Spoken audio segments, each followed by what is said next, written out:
Yo, what up, man? Who that? It's Hard Will. Back like 2/5, man. It's your boy Hard Will. What? You alright, man? Alright, what's up? Yo, get up, man. Yo, get up, man. I got some money for you, man. I got this phone. KT Wireless. KT Wireless? T-Mobile, man. We on here with some bread. We're going to the Knicks game. We back like 2/5. That's Hard Will? Yeah, let's go. For the love of the game? Yeah, let's go. Well, I never stop loving you, boy. We back. We back, baby. Thank you, man. Let's go. All right, Let's man. go.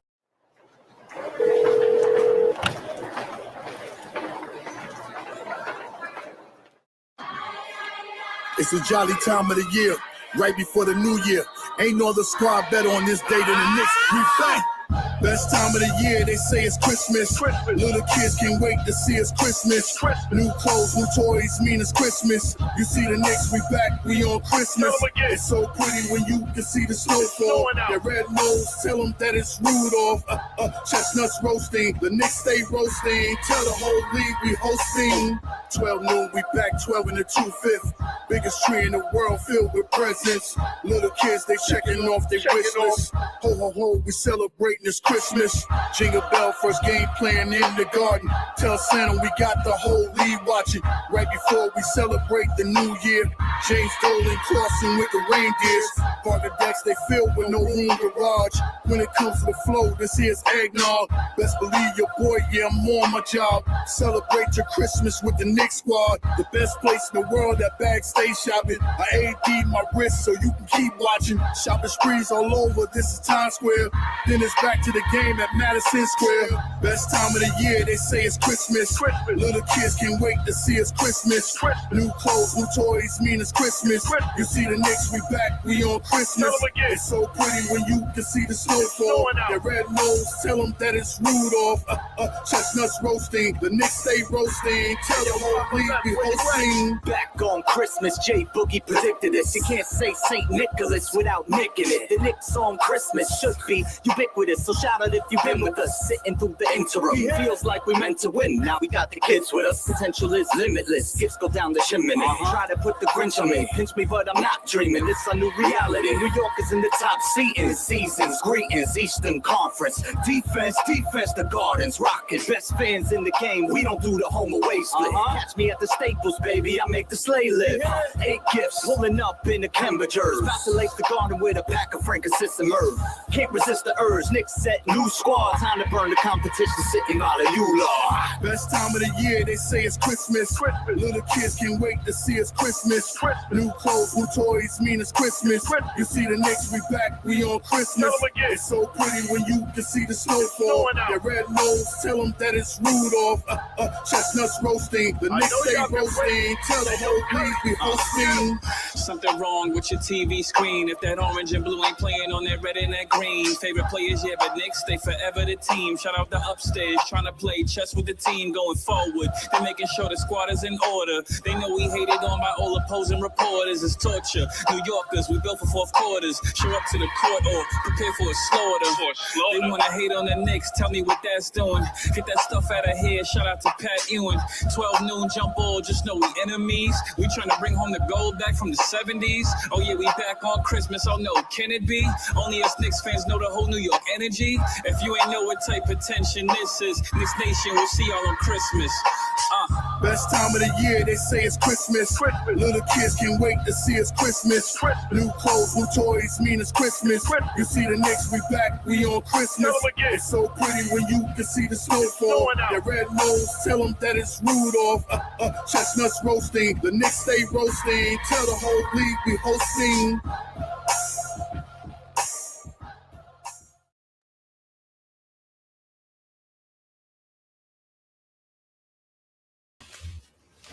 Yo, party people in the place to be. What's good? It's the number one Chief Rock in Knicks Universe, your main man, Uncle Freezy. I'm joined by the man that's so smooth he doesn't require a chaser.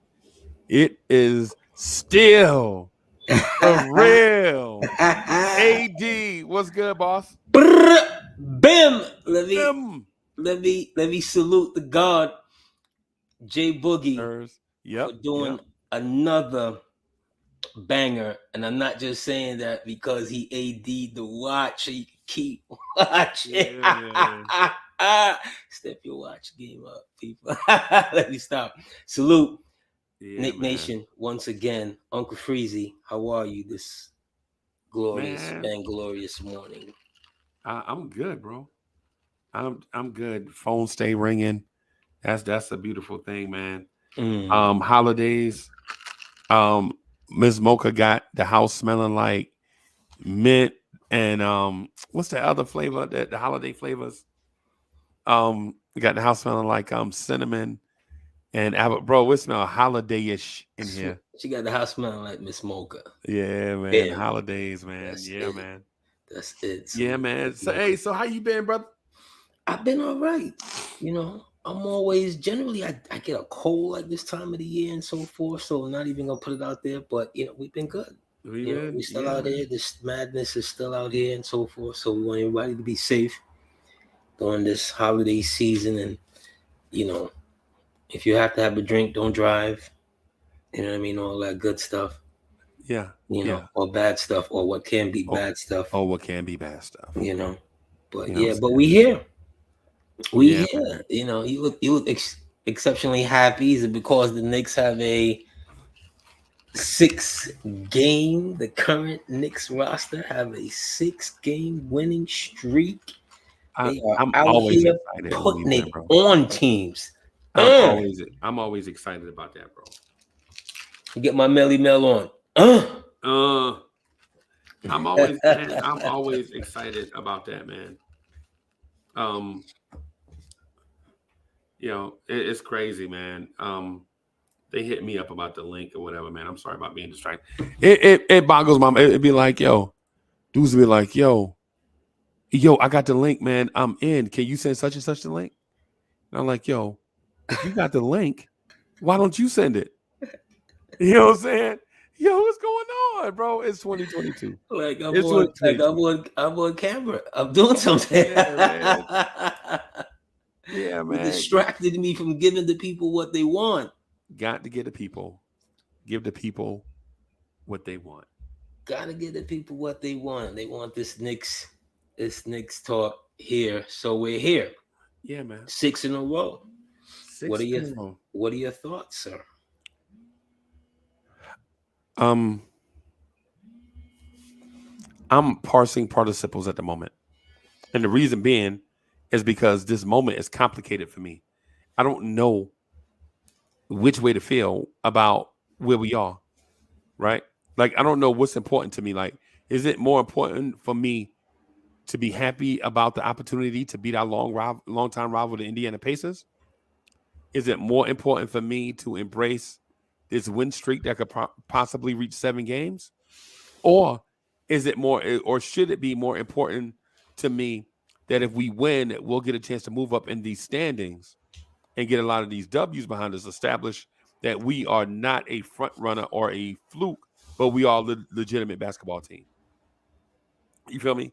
So I understand, like, it should be a simple question.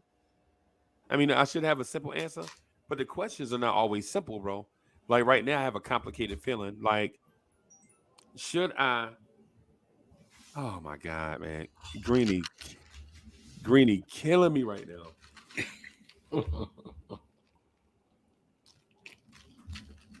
I'll hold your place for you. Should you? I'll be right back. Let me let Greeny backstage, man. All right, I'll pick it up. I'm gonna try and think for Uncle Freezy here for a minute, ladies and gentlemen. Should he embrace what's going on here with this current New York Knicks roster? Why not? If you're a Knicks fan, why not? You're entitled to feel, good or bad. You've paid the penalties. I know I have. You know what I mean? So if you feel like you want to embrace this situation here and trust it and think, well, the organization is or the present team. I mean, not say the whole organization, although that's pretty hard to do. It's an oxymoron. Right. Is moving in the right direction. Feel good. The last time you won this many games was 2 years ago. 2 years ago. When you won, I think was it 9 in a row? 9 in a row, and the Phoenix Suns snapped that win streak. Right. But now you have it with the core is younger, you know, and I know whenever you say young core, what feelings it evokes in you, but you have to give it to the young core. It's this win streak is co-starred, produced, directed by the young core.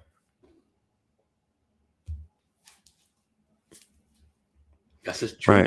Right. Even with Obi not playing. Right.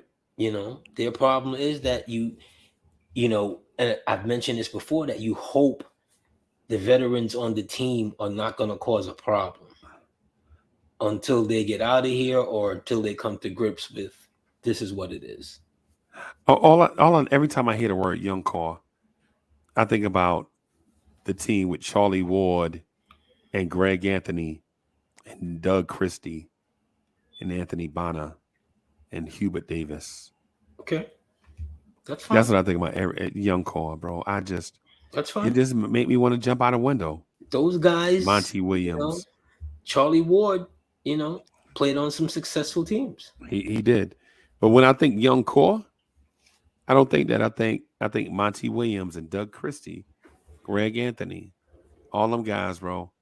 When I think young core, I don't played on some. He was a pivotal part of some. Well, not pivotal, but he was a part of, you know, some successful 90s teams. You can't take that away from him. No, I'm saying young core. I'm not saying. Oh, you mean overall? Okay. Yeah. When I think young core, I think about Ray Williams, Michael Ray Richardson, Mike Woodson, Bill Cartwright. Oh, you know what I'm saying? Don't do that. Yo, every time somebody say Knicks young core, bro, I'll be thinking about Rory Sparrow, Trent Tucker, Darrell Williams, Ken Bannister. But this is a young. Yes. You hear how ridiculous. Are we gonna have a serious show? How are we gonna have a serious talk about the Knicks and the young core or the Knicks overall if within the first 15 minutes of the show you're going to throw in names like Ken the Animal Bannister? Yes, from St. Augustine's College too, by the way. I had never heard of this place.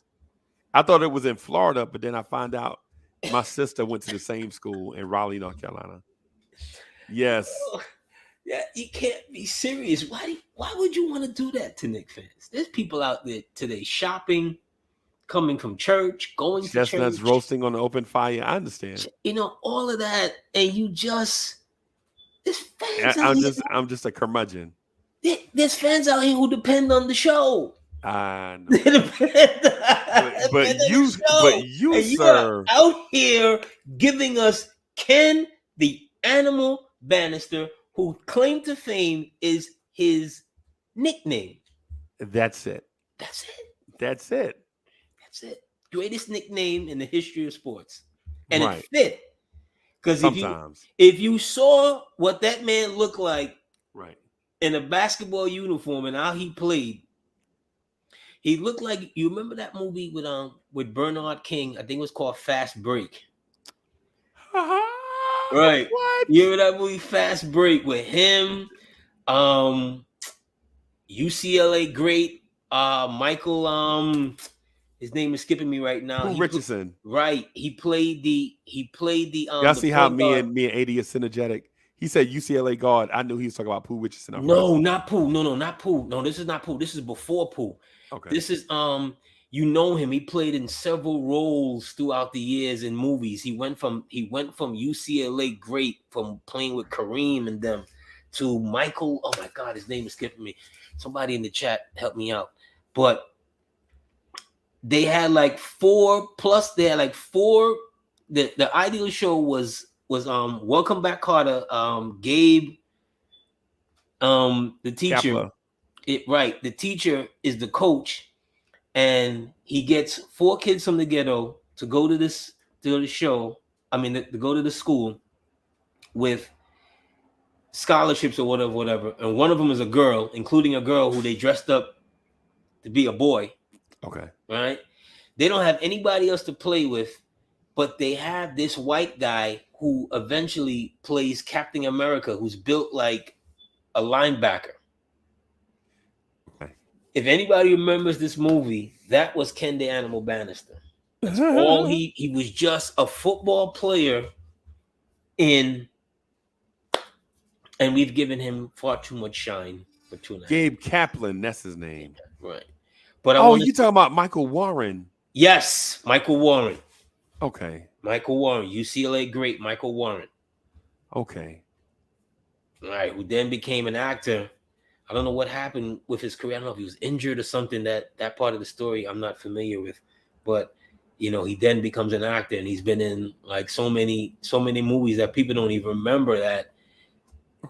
This dude was a baller. A baller. This dude was an absolute baller from UCLA. Wow. Those great UCLA teams. Right. There's dudes, think about this. UCLA, I think, won 10 championships in 12 years. Yep. Right? Yep. There's dudes on that team who never lost a game. Yes. Jamal Wilkes. Yeah. I asked them about their college career. They're like, pfft. What college career? We came in here, we won. That was it. That's all we did. How good was Bill Walton in his prime? The Clippers years, the San Diego Clippers years. No, not the Clippers years.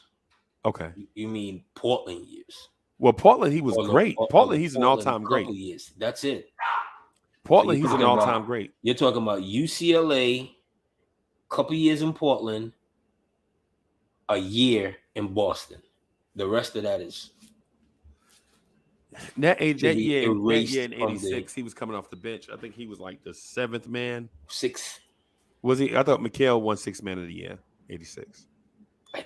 Right. I think he was like 6, 7, something like that. Because Cornbread Maxwell started at the 3 for them, and Bird started at the 4, and McHale came off the bench. So you got amazing team. Yeah, I think if I remember it right, is Dennis Johnson, who had won a lot with the Seattle Supersonics, was an all-star guard. Boston got him. And then they drafted Danny Ainge, who was a 5-star recruit in every sport coming out of BYU, right? An amazing athlete. I think by '86, though, Cornbread is no longer on the team. Okay. If memory serves me correctly, I think McHale is now a starter by '86 because Cornbread because remember, he was MVP in the 81-82 finals. Right.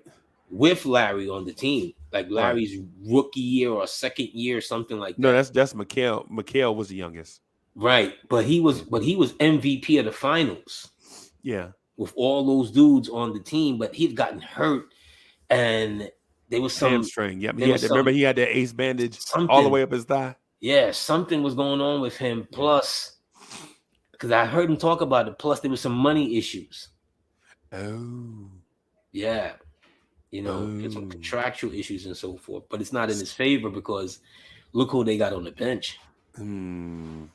Yeah, and then plus in '86, I think they traded for Jim Paxson, and they signed Bill Walton. Yeah, they were just solidified. They had C Sting. You remember Jerry C Sting? Yeah, they were just solidified as. I remember I heard Bird say something like he said if winning 70 games was the mark or whatever he said we could have did that easily over and over. We just stopped playing like the regular season. Right. They were blowing teams out. Right. Like when you have a dominant basketball team like that, like them, those Bulls teams and whatever, night in, night out, you're gonna lose the game more times than not.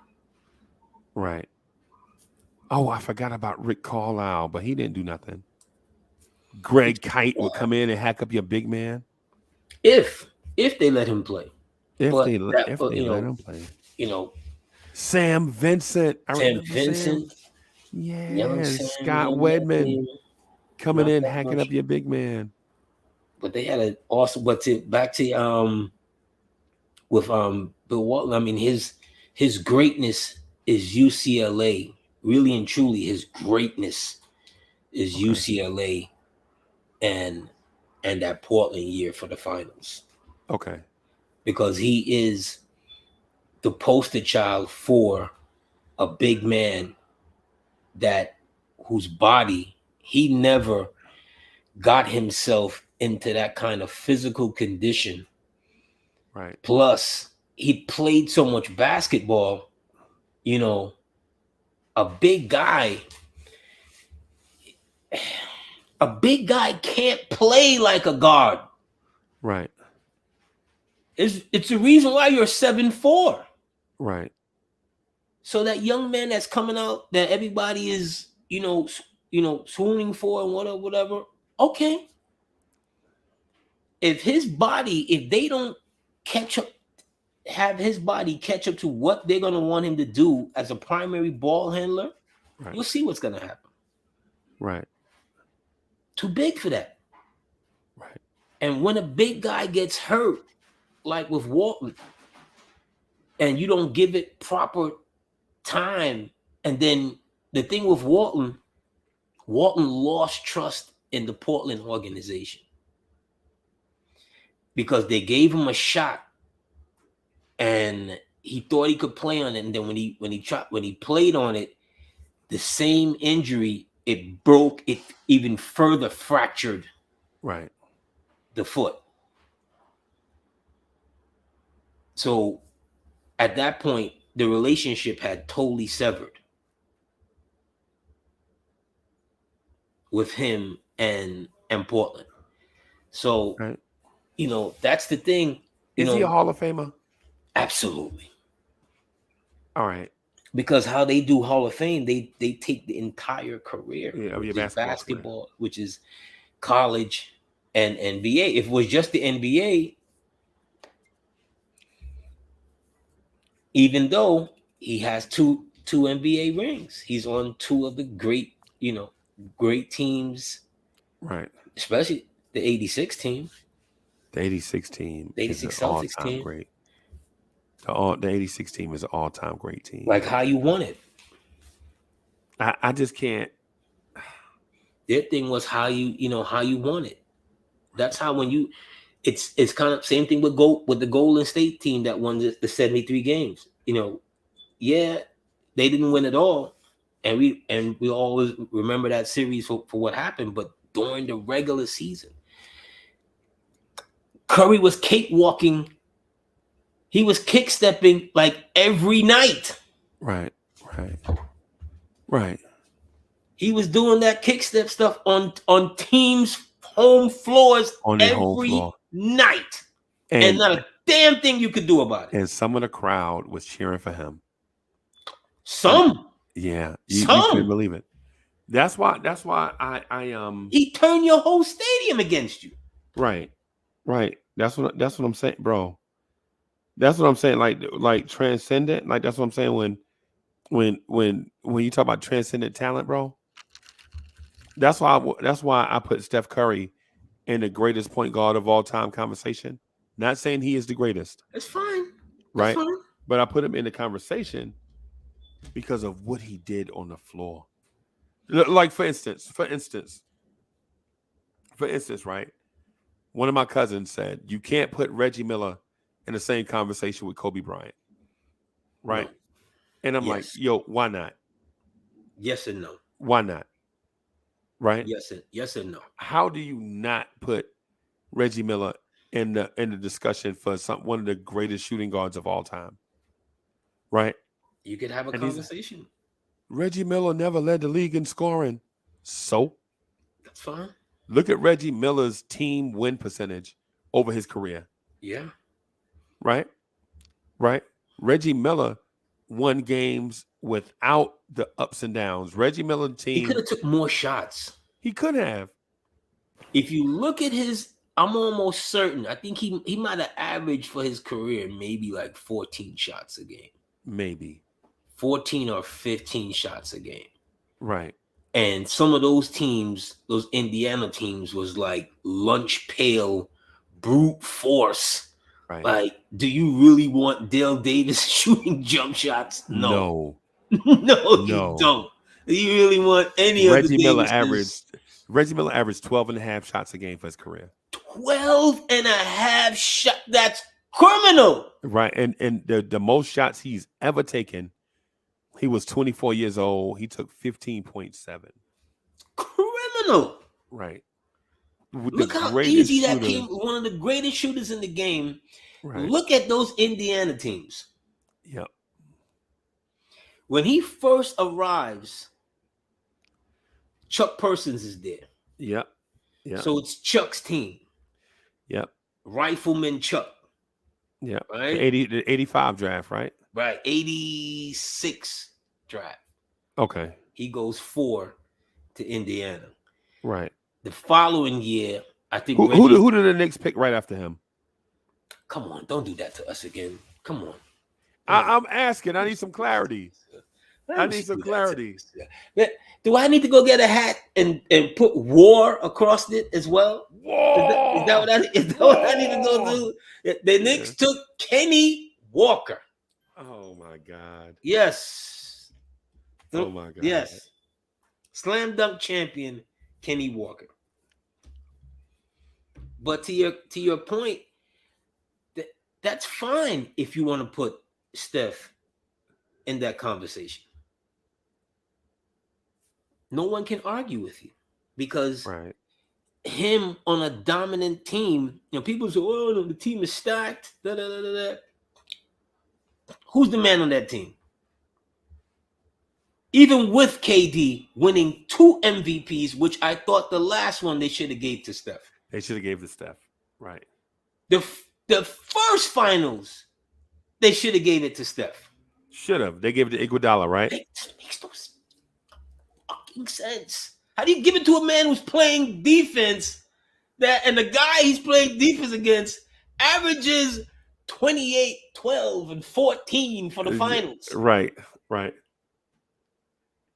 How does that make any sense? But the Catalyst, because the Catalyst doesn't have 45-point games and 50-point games, he only averaged, I think, what did he average for the finals? 26.8? Yeah. Something like that. Just a steady. But he had a terrible game 1, remember? He had a terrible game 1, and then game 2, he was all right. But man, after that, Curry was on fire, bro. How do you not give him the MVP? Yeah. In none of those runs? So, okay. So here's a question that I want to ask. I want to get to the rivalry. Except for the last one. He got the MVP in the last one. He earned that one. He put that team on his back. But he'd have burnt the house down if they didn't give it to him. Yeah. Yeah, they'd been a riot. They would have looked biased. But they would have looked biased against Curry. But here's the thing. My cousin Jay, who, full disclosure, is a Pistons fan, right? Says Reggie Miller shouldn't even be in the Hall of Fame.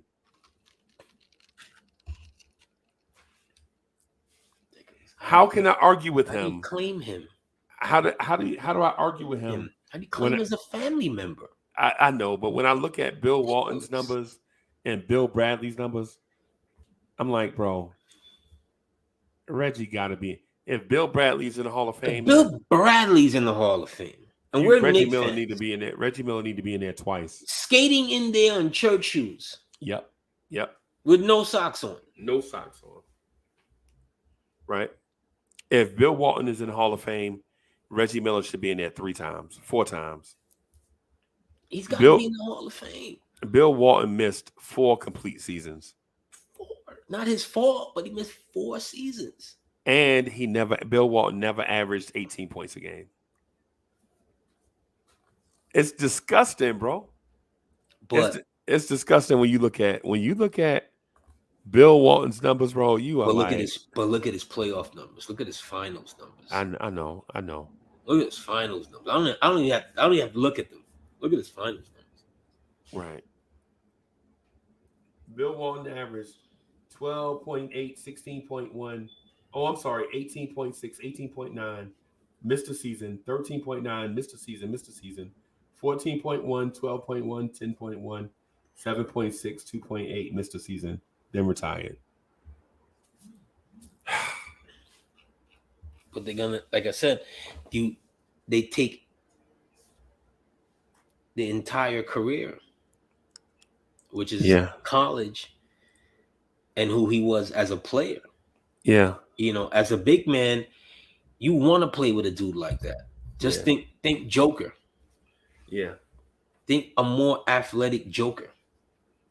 You want to play with a dude like that demands movement in the offense. That's just not plotting. Yeah. Yeah. You're not going to get a 3 seconds with him. No. Not only is he going to bump your cutters on defense, he is going to hit your cutters on offense. And he's going to send shots back because he was also a shot blocker. Yeah. Yeah.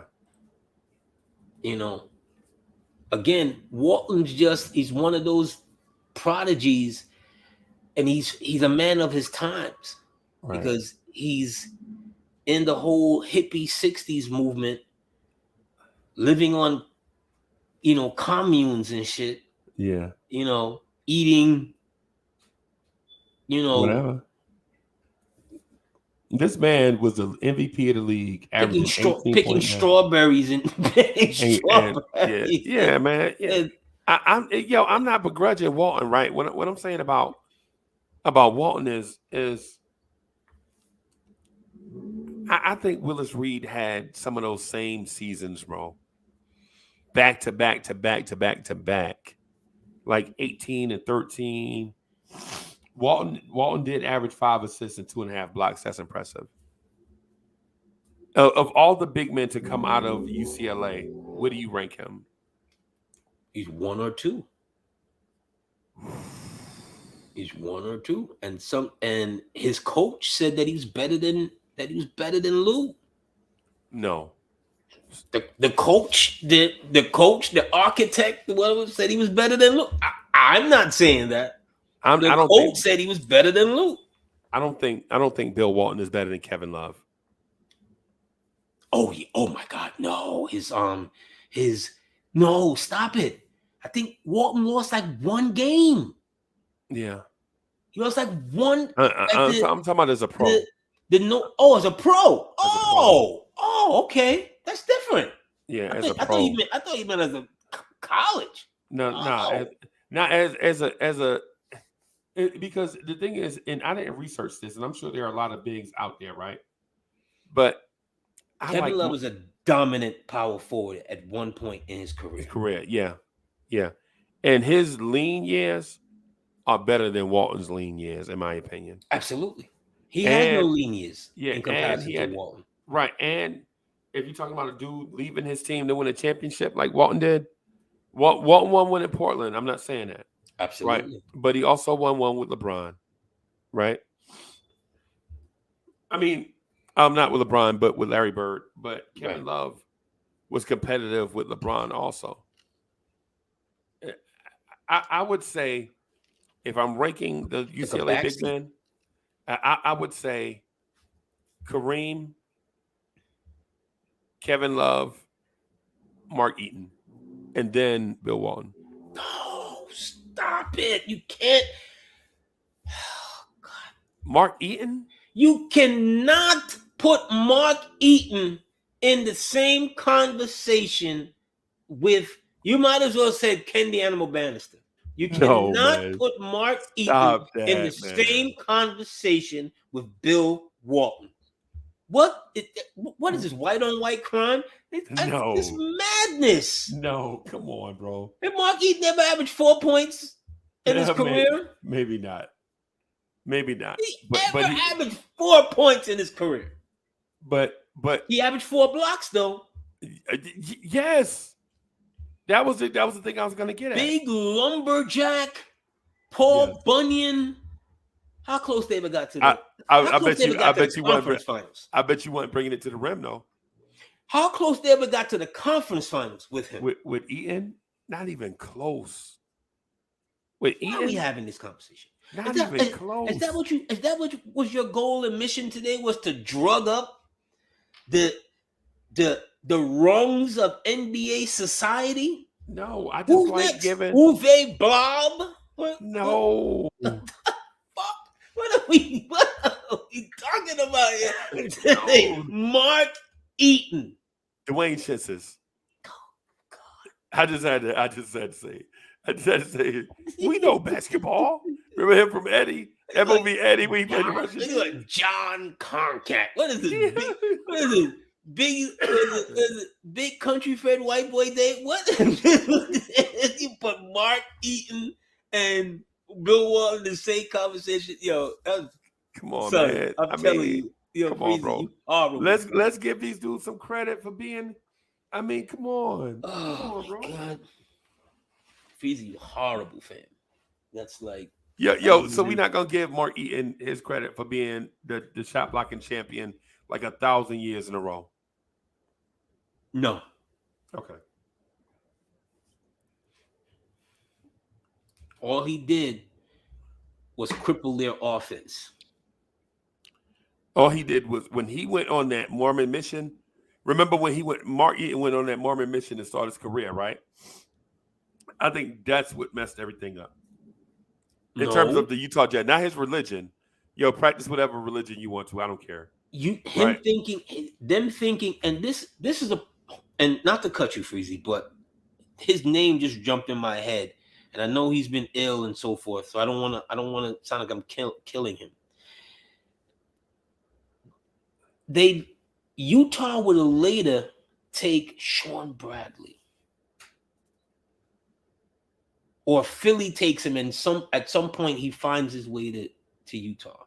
And even before that, or somewhere after that, Greg Ostertag.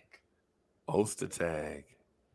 We used to call him Poster Tag. They're drafting, a history of drafting or aligning themselves with.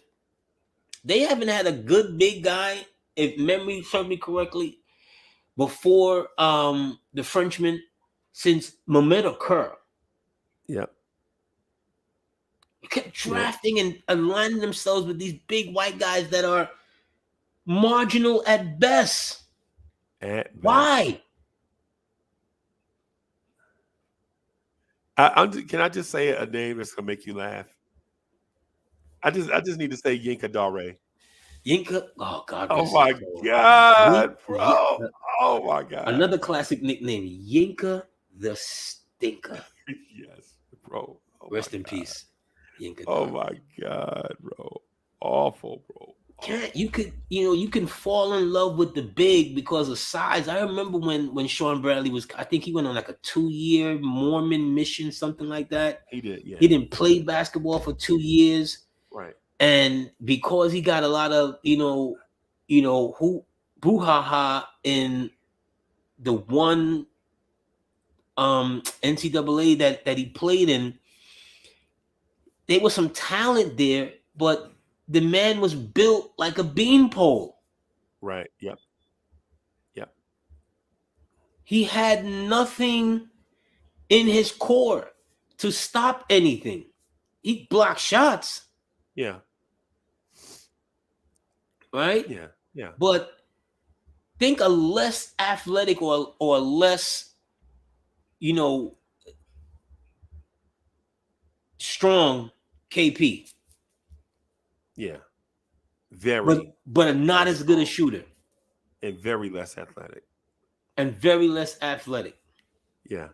Because he's 7'6", and you can't win with making maneuvers like that. Right. Right. Bro, it's crazy. Teams, drafting. What's the big that came out of UConn? Number 2. I know who you're talking about, and it's gonna make me laugh saying his name. Hashim Thabit. Oh my God! One Saturday, and AD just that man. One Saturday afternoon, I saw that man get hip tossed on national television against Georgetown. And Georgetown had a burly big. I can't remember his name. Threw him over his shoulder and hip tossed him. Right. All arms and legs, all in this guy. I'm like, you're drafting this guy number 2 overall? Right. Right. In what world? In what world, bro? In what world? And then just to make, every time I hear his name, it makes me giggle because they were trying to get him to be the Big East player of the conference, right? And this is after, I think this is after UConn had a center named Emeka Okafor, right? This is after, right? Right. And so in warm-ups, they would play this song. Emeka was good in college. Yeah, he was good. But they would play this song by the Whispers. And it makes me laugh thinking about it. I'm embarrassed to say it. So UConn plays this joint, and the beat goes on. The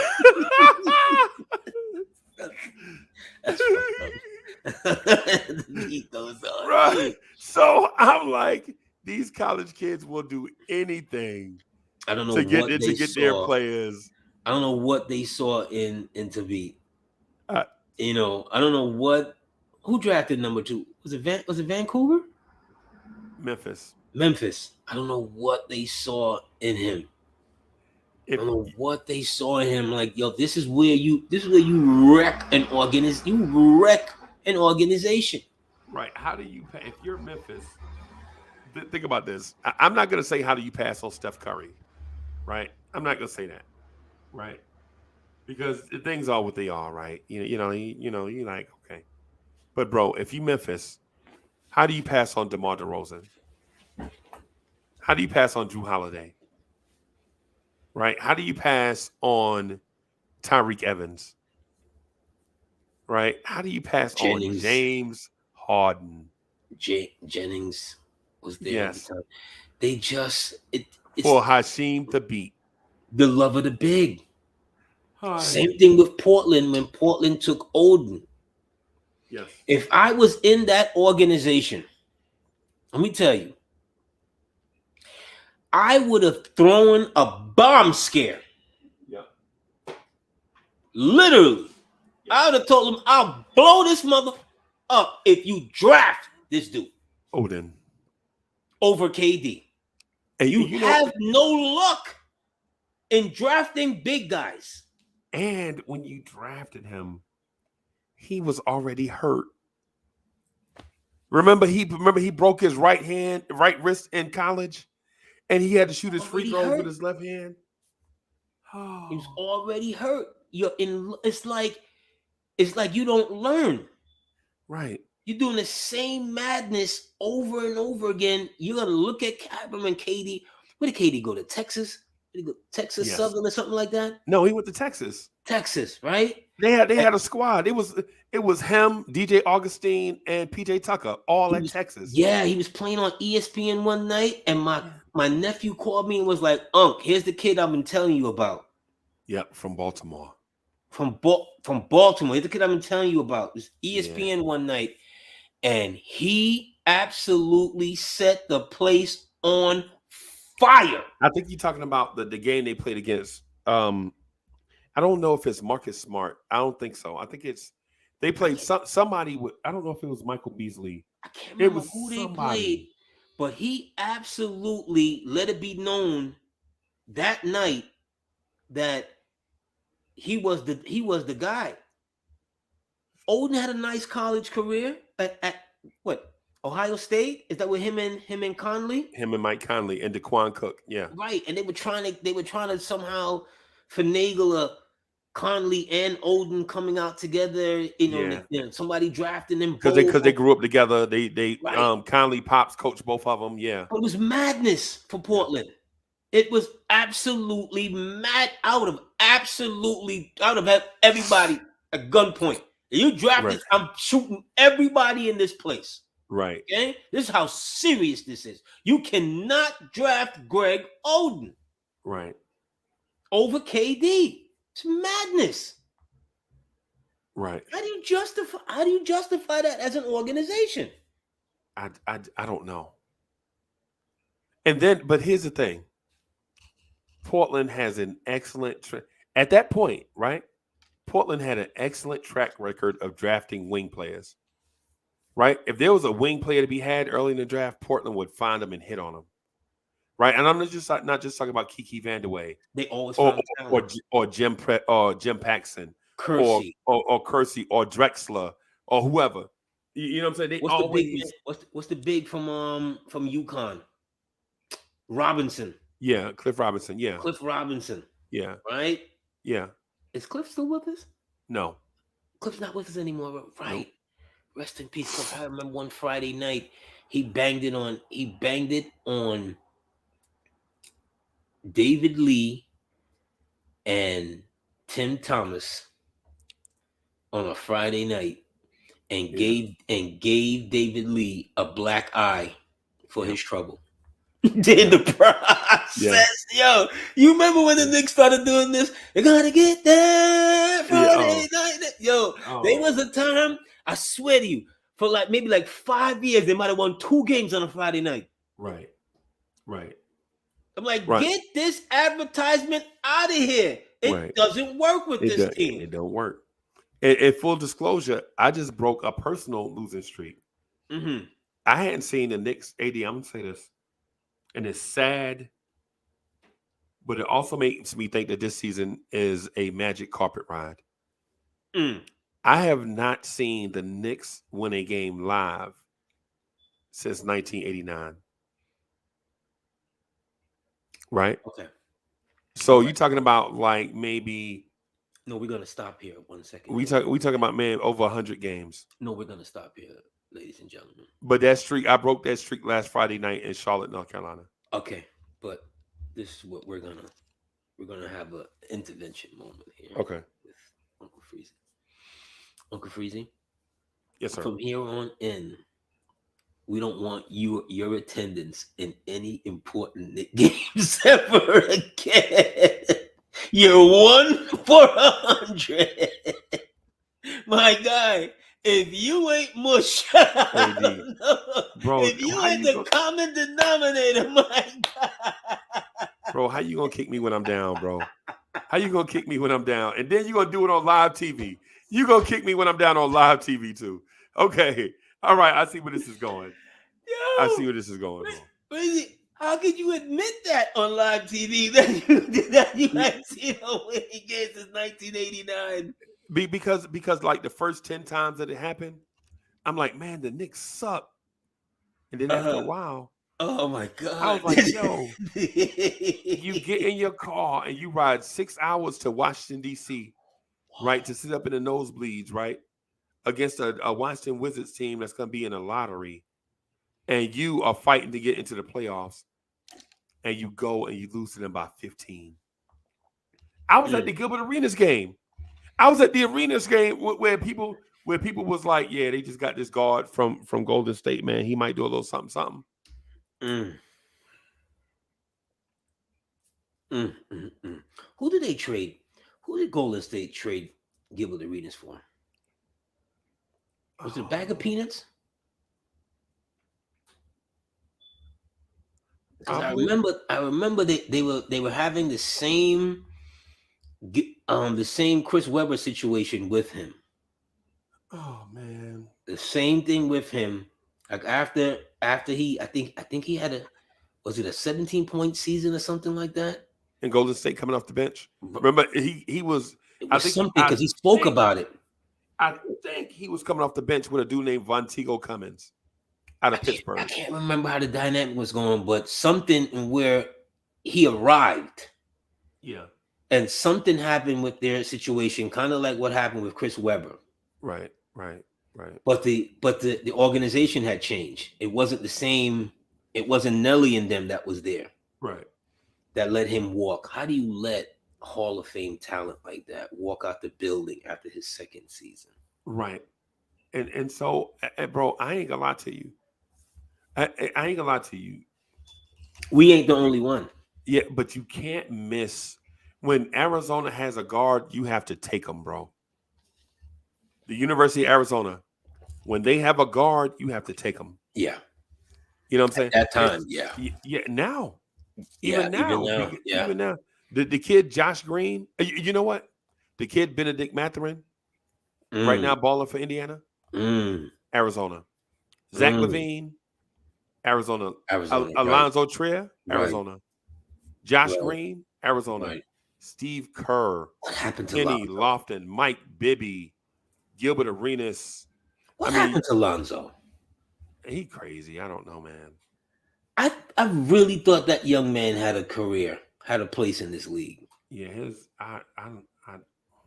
he went from getting the Knicks gave him a 2-year, $6 million deal, something like that. You know, off of his first season. Right. Second season under Fizdale, he's not really getting the playing time or something, if I remember it correctly. Right. And him and his people, they're taken to Twitter or whatever, and next thing we know, he's out the league. He was just flat out. But he was a talented dude. I'm like, I haven't heard anything, like no tryouts, no nothing. I'm like, yo, this dude was a talented ball player. Yeah. Yeah, he took the wrong nickname. The dude, they say, man, they say that man had issues messing with people, women.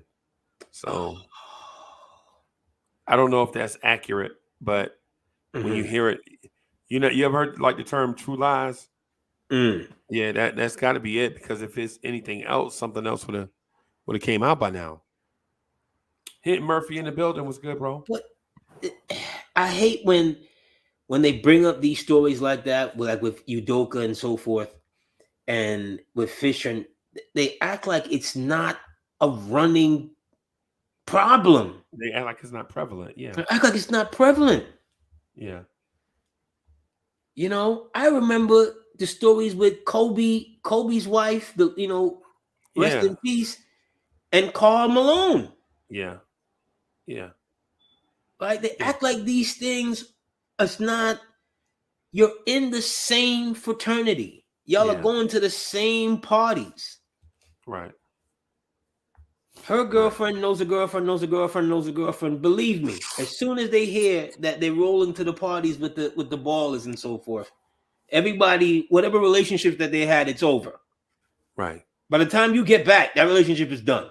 Yep. Yeah, man. Okay, so when they act as if oh my God, Udoka was sleeping with. So.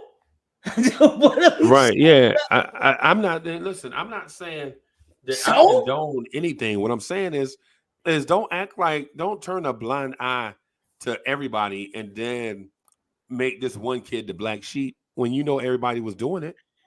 We said it on this airways before. Unless he was a habitual line stepper. If Udoka had won the championship, what were they going to do? Who, Boston? Yeah. Now, I'll say this. Not only would Boston have encouraged it, because Boston will sell their souls. Boston will sell their soul for championships. Yes. Yes. Boston will sell their soul for a championship, and I don't blame them, because that's who they are. Right? Now, if it was the Knicks, we'd have made something of it. It'd have been headline news. Joe Biden would have been on TV talking about, you know what I'm saying? About how Congress, the Knicks. Yeah. You know what I'm saying? We're going to have a new law. I mean, stop it already. If it was the Knicks, right? But like, they acted like it was, they're investigating the matter. Like, hold on. I thought he might have stuck up the concession stand or something after the game. Like, did he do something criminal? What are you investigating exactly? Right. What are you investigating? You gotta sit there and act like you didn't know or you didn't hear that this dude that you hired here likes the ladies. Right. These young, rich athletes and coaches. Come on, bro. Think about how the Derek Fisher thing unwound in New York. Derek, man, come on. Derek Fisher thing was more egregious. The man said he was going home to his sick children. Right? Come to find out, the Post got a selfie of him as he's boarding the plane. Right. He's boarding the plane with what's the name's ex-wife. Right. Right? Cheesing. Bro, come on. Yeah, come on, bro. Happy. Come on, bro. That's that New York. That's that New York stuff, bro. You can't do that here. That's Derek way Fisher, what's more wrong with egregious. Way more. Way more egregious. You got that on games and practices? Doing games on practices. This dude's an idiot, bro. It just make me, man. It just does it that right there. That stuff like that just make me sick, bro. You fire him for that, right? Because what he did is he abandoned the team. So you fire him for that, or suspend him, or whatever. I'm not firing you for what you're doing in your personal life, as long as it's not affecting the win losses. Like I said, if he had won the championship, what would they have done? Right. They'd have swallowed their pride. They swallow their pride. Because that's Boston. Every organization not going to do that. Boston takes championships over everything. Right? These are the ones that did the trade with Philly. First of all, if you're the 76ers, if you're the 76ers, how are you cap strapped and you got Dr. J? Right?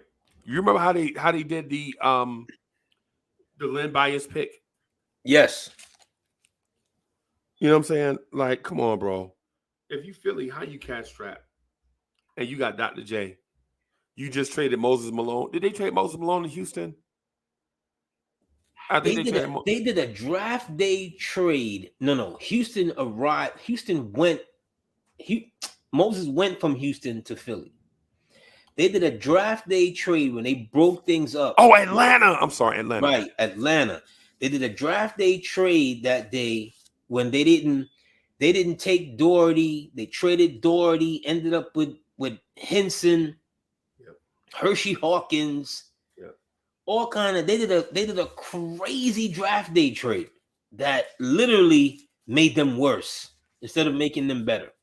Right, because them players too young. It didn't match for what they gave up. I understand. Moses still had good years left, and he put up some still good numbers with Atlanta. Yeah. You know, if they were going to trade Moses at that time, and I remember going, Doherty's a good player. Right. Doherty would have looked real good with Barkley. Yeah. He'd look very good with Barkley because Barkley, when he played with Jaminski was okay, was serviceable. Right. I think he was better than serviceable. Okay, better than serviceable. Yeah. He was a great screener. Great. He hustled a lot. Doherty's better than that. Yes, 3 times better. And Doherty could pass. Yep. And rebound. And stay healthy. I think Doherty's prime numbers, I think he might be 19-9. Yeah. His career is short. Yeah. Because he went on to NASCAR. Yeah. When I saw him on ESPN NASCAR one day, I thought that was his twin brother. I thought he had a twin brother. I'm like, who's like Brad? That looked like Brad. I'm like, that's Brad Doherty. What is he doing in NASCAR? Yeah. Transition. The funny thing is he played at North Carolina with a dude named Matt Doherty. Matt Doherty, Kenny the Jet Smith, Brad Doherty. He played with another big, also, what was the dude named Moon? Moon something. Oh, don't, man. Right.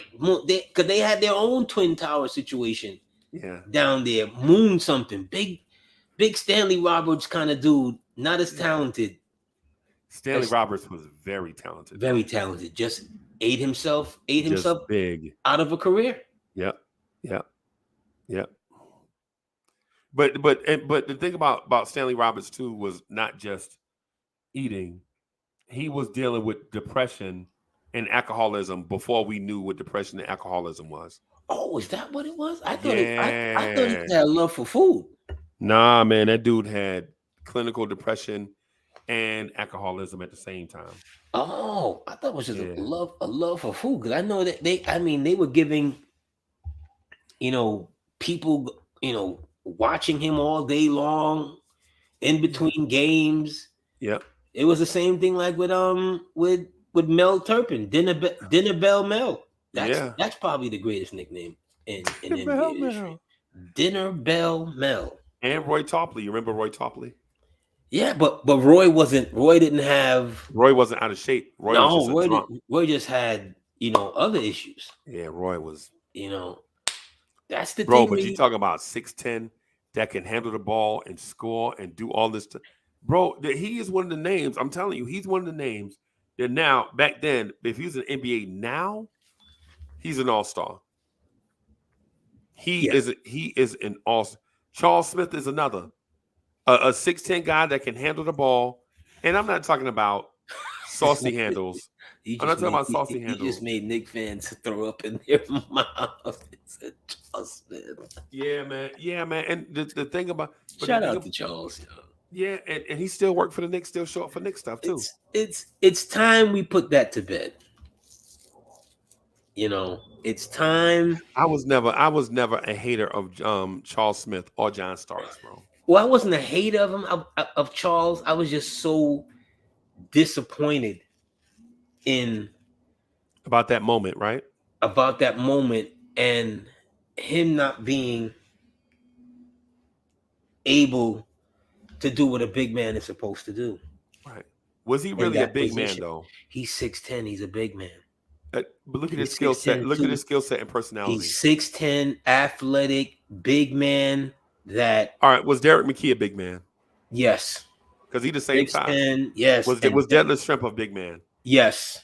They're the same size. And I think either one of those guys in that situation scores. Well, okay. Touche. I'll give you that one. I think they score. And I think I'm, like I said, Knicks fans, when you say Charles Smith, immediately you ruin dinner. You ruin a good day. You know what I'm saying? But it's time to let that go. Yeah, it's time to let it go. Time to let that go, because you had a good run. He's on two teams that got to the Eastern Conference Finals. Or right. he semifinal. No, two teams. That's on Eastern Conference, 93 and 94. They lose in 93. They lose in 94 as well, but he's on that. He's on those teams. It's not his fault. He sacrificed his body to play the three. But that's what he was, though, bro. He wasn't a three. He's a four. He is a three. No, he's a four. He was like Robert Horry. No, he's 20 pounds bigger than Robert Horry. Is Robert Horry a center? No, Robert Horry is a three, and you can get away with him at the four. Right. At 6'10". Yes, 6'10". Depending on the matchup. Right. But Charles with the Clippers, Charles with Pittsburgh even at Pittsburgh, Charles was a 5. Yes, he was a 5. With Jerome Lane. Send it in, Jerome. Right? Yeah. Who ironically was more of a 5 than Charles Smith. He was just right. Short. But in college, you big, you play that's just you. Yeah. Yeah. You know what I'm saying? Brad Sellers is 7'2". Brad Sellers was not a 5. Yes, Brad Sellers was not a 5. He was not Kevin Willis was 7'1". Kevin Willis not a 5. He is not a 5. He's not a 5. And he was going to tell you that too. I'm not playing center. Right, but they shrunk him down. They made him lose when Charles got here. Charles is like maybe 260. 6'10", 260. No, AD. He was like 245. The Knicks made him get down to 225. Okay, so however, they make him lose 20 pounds. Yeah. And what happens, and I know you know, I'm not a doctor and I don't play one here on the podcast. Right. But this is factual. What then happens, he hurts the right knee. Yep. Right. He hurts the right knee. Yep. So he's never that explosive. He's still has explosion, but he's never that guy. He's trying to play it like a 3, and in pivotal moments, you didn't need him out there. In pivotal moments. Right. See, that's another thing. He shouldn't have been out there. Right. And mind you, Charles Smith was a very good defender at the 3. In an era where teams in the East small forwards, Dennis Scott, Dominique Wilkins, Chris Morris, I want to say Reggie Lewis, but Reggie Lewis was a 2. Xavier McDaniels, man. Yeah, Charles Smith at 6'10", 225. I think I kind of take that every day. I appreciate Charles Smith. My only thing, I think our roster was flawed. Your roster is flawed, right? Because when they got him, they thought he was going to be the offensive piece. Yep. The missing offensive piece that Ewing needed. Yep. Okay. It took like 2 or 3 games for them to realize that the second guy here is Starks, not him. Yep. But they should have knew that before they pulled the trigger. Remember, Rolando Blackman was supposed to be the 2.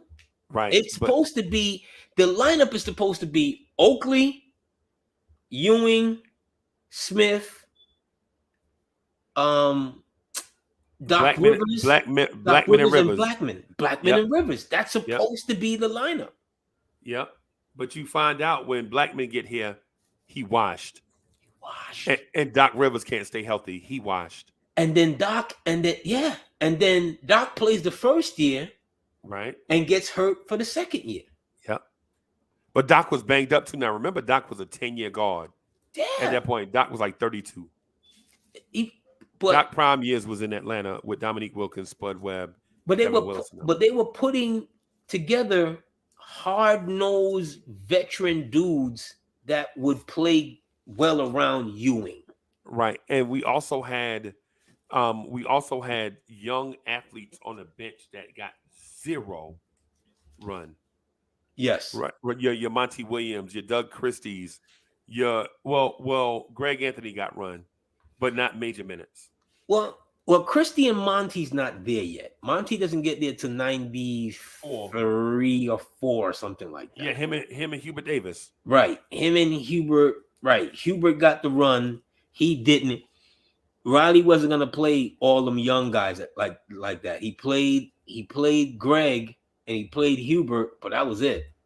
Right. He wasn't gonna go, over and beyond. Right. For young dudes like that. Two made the cut. Right. Back then, that's pretty much average. We had a young big, and I cannot remember his name, but we had a young big that would come in for like minutes, but not in a rotation. I remember cheering for him. Let me look that up. I cannot. I'm trying not to. You're not talking about James Donaldson, are you? James was far from young. That dude was old as dirt. Donaldson, Big James. Yeah. But yeah, man. It's funny that we had 3 Dallas Mavericks on the roster at the same time. Donaldson, Blackman, and then Derek Harper. Yeah, because it was the cast off. They started selling off the team once they couldn't get. Once they kept choking every year. Yeah, past the Lakers, as we talked about before. And so forth. But was it Eric Anderson? Yes, Eric Anderson. Yes, I remember him. He did. He was somewhere in that time. Yeah, a minute here or there. He was like the hustle guy. I remember a young hustle dude, just like coming in, like just trying to dunk on everybody. Like soon as he, you know what I'm saying? Eric Anderson was no dunker. If memory serves me correctly, Eric Anderson was no dunker. There was a guy. Let me correctly. Yeah. Okay, let me see. You're not talking about Gerard Mustaf, are you? Because they moved Gerard for no. That's the Starks era. Mustaf was the Starks era, right? My pops used to work with his moms at Ford Motor Company, You know what I'm saying? They worked together for years. She's like, yeah, my baby in They 7th grade. they didn't give him a look. First thing Riley did when he got here, we're not. Yeah, we're not gonna invest no time right here. Yeah, I need vets. Yeah.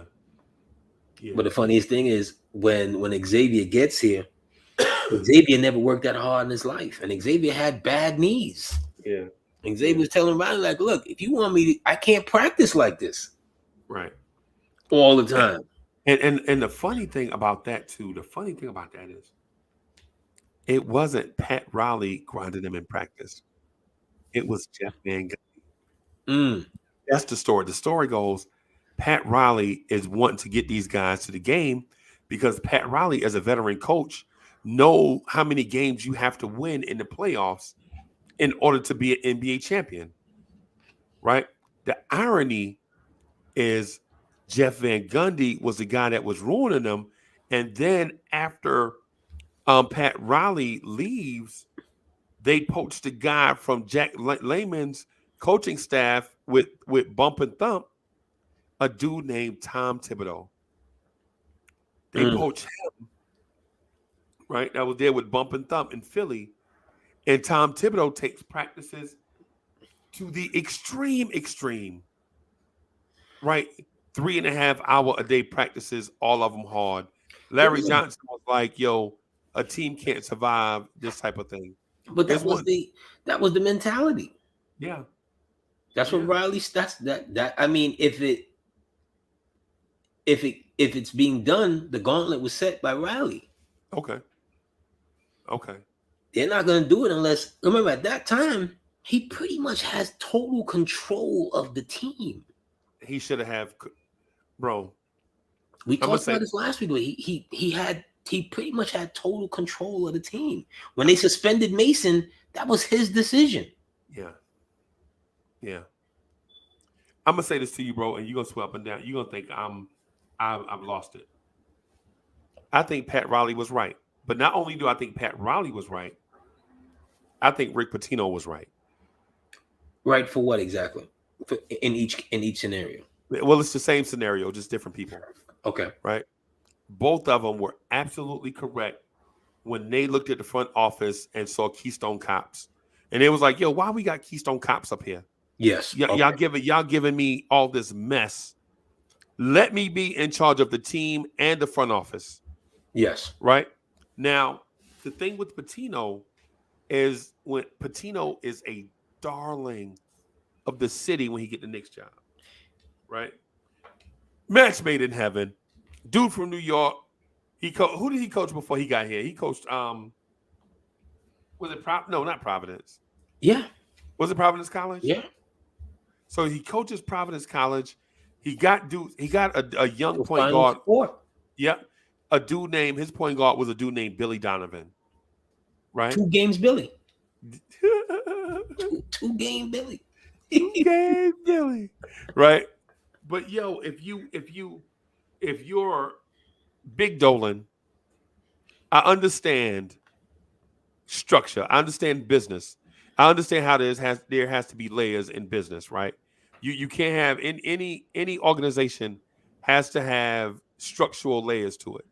You just can't have a big guy, a middle guy, and foot soldiers. It's why the military works so well, because you got so many layers of leadership, right?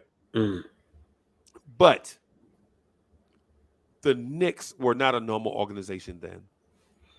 Some would say they're not a normal organization now.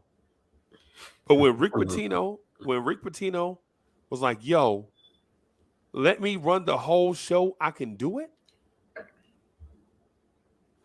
And they're like, nah, we want to keep these highly overpriced executives that don't have a scouting department. We're going to keep them on staff. And then when it comes to make a major decision, we're going to have 8 people yelling at each other. Well, we touched on this, I think, last week or the week before. They hired Bianchi and him separately. One before you talking about they hired Bianchi afterwards, right? No, they hired Bianchi first, or they hired him at like the same time, but in like a couple of days. But basically they never talked to each other. They were not on the same page. No, basically. it's not like the general manager brought him in. Right. No, I get that part. They were both like reporting to at that time. I think Paul Evans might have still been running the Knicks. Right. Or Sterling or something, because they were so many different names in leadership at that time. Gutowski or something. But they had, that was their problem. So he was only 37 at the time. Is that the dude that always talked to the press? Always in the paper? No, Evans didn't talk. Evans claimed to fame. I think I remember he sat on the draft table one year. Yeah, I remember him sitting on the draft table 1 year. I can't remember who they drafted, but he was on the draft table 1 year. That's the last time. That might have been the first and last time we saw him. Gerard Mustaf. I don't think it was Mustaf, because I think they had a higher pick than that when he sat there. Because Mustaf they drafted at 10, if memory serves me correctly. In 90. Right. Yeah, something like that. In 90, they drafted him at 10. So it might be.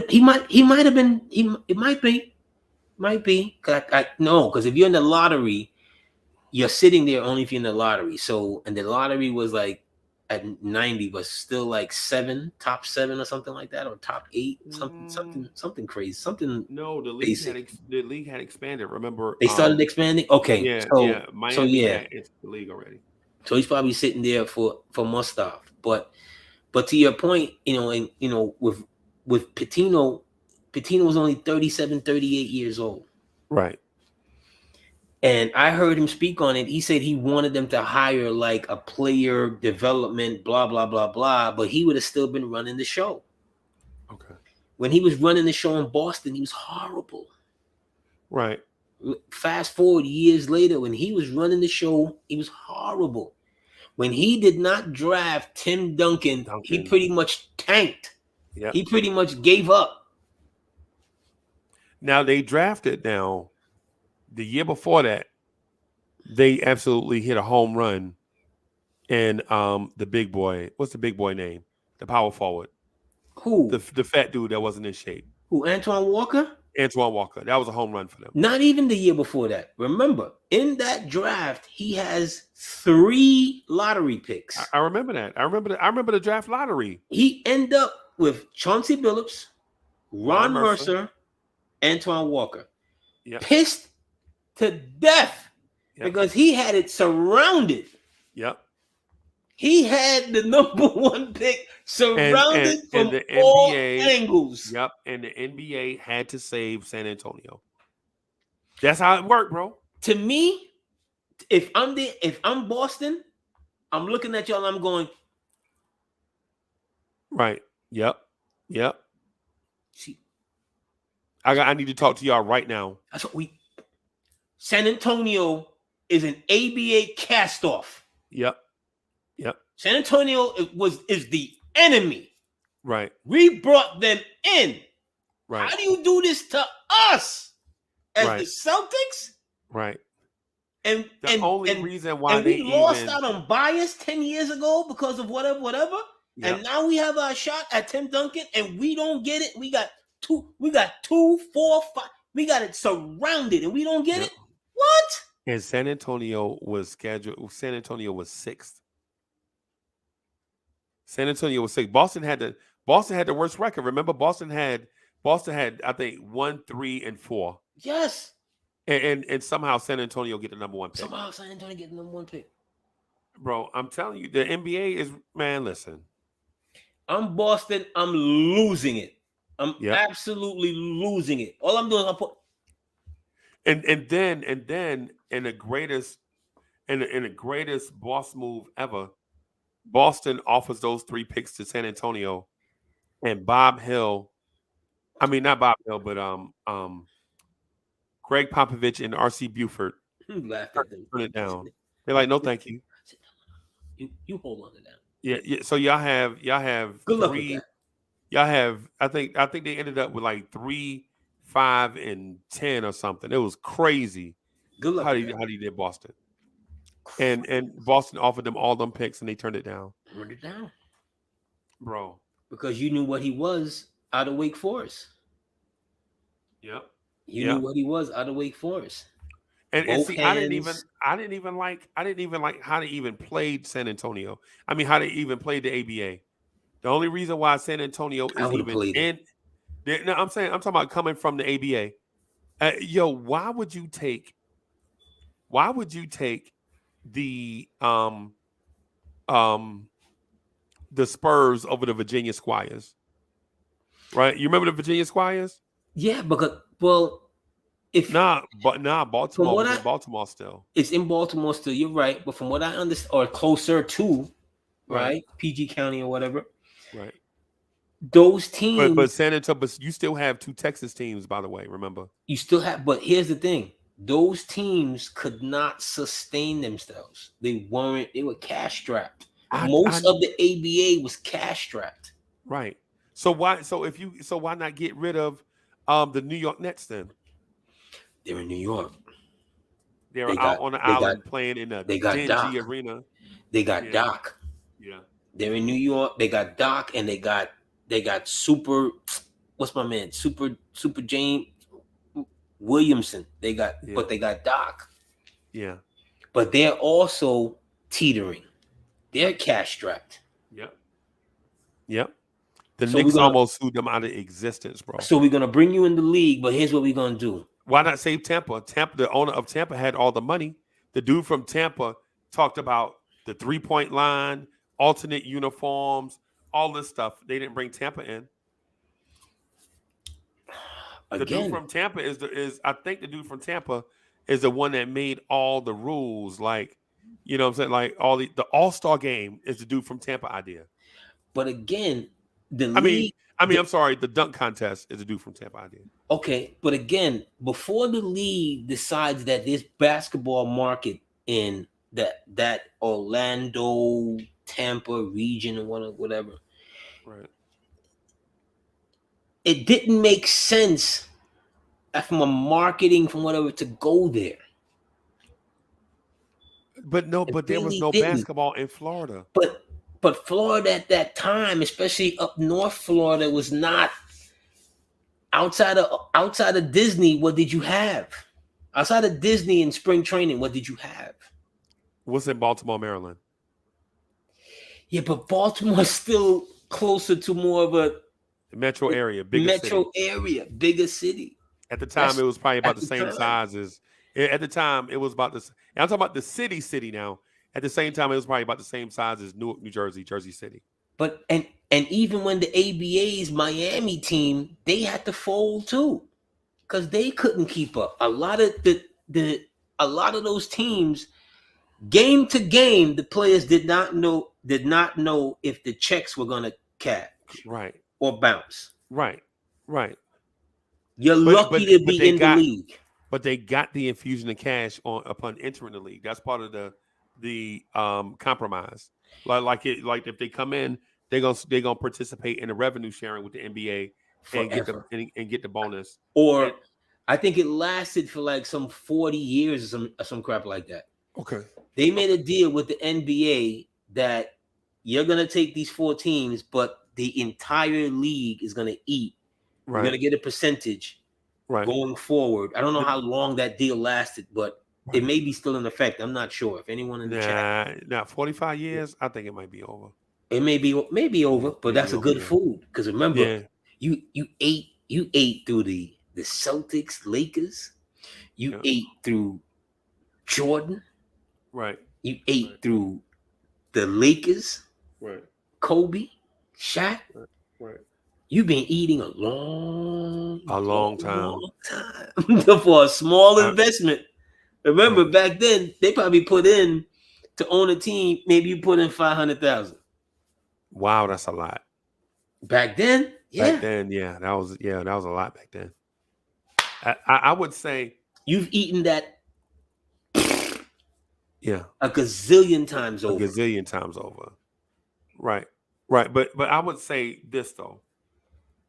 If you brought in, because think about, okay, so for fans that don't understand, that wasn't around during the time, right?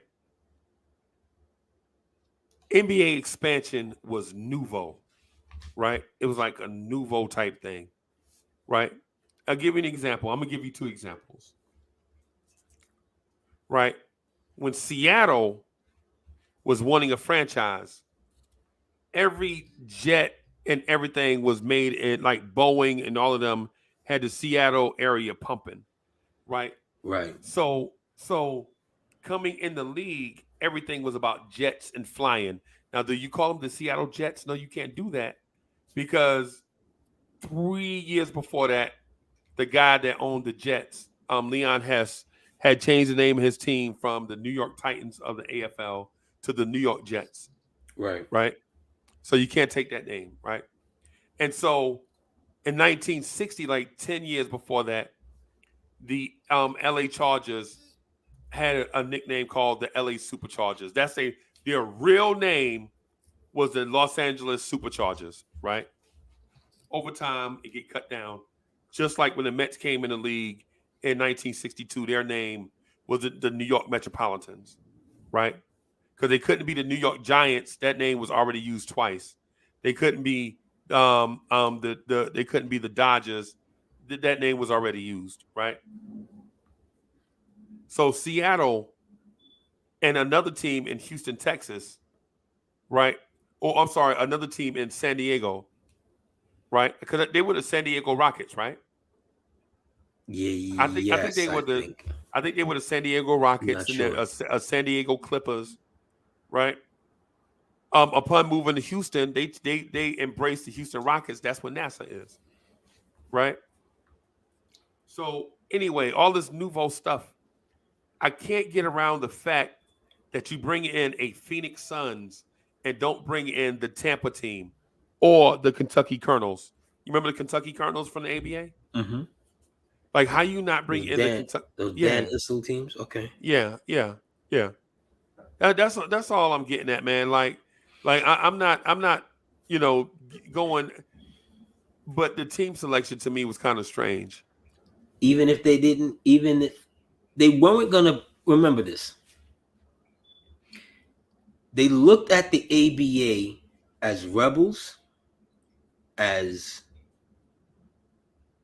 not playing true basketball. Right.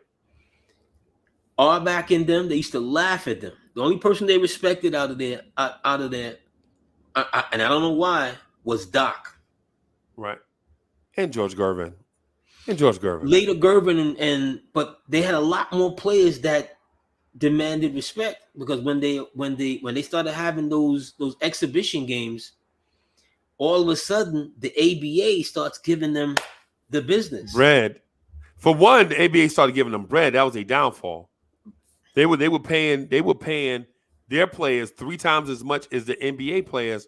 Yeah. Because they had to. So if they didn't, these cats would go to the ABA.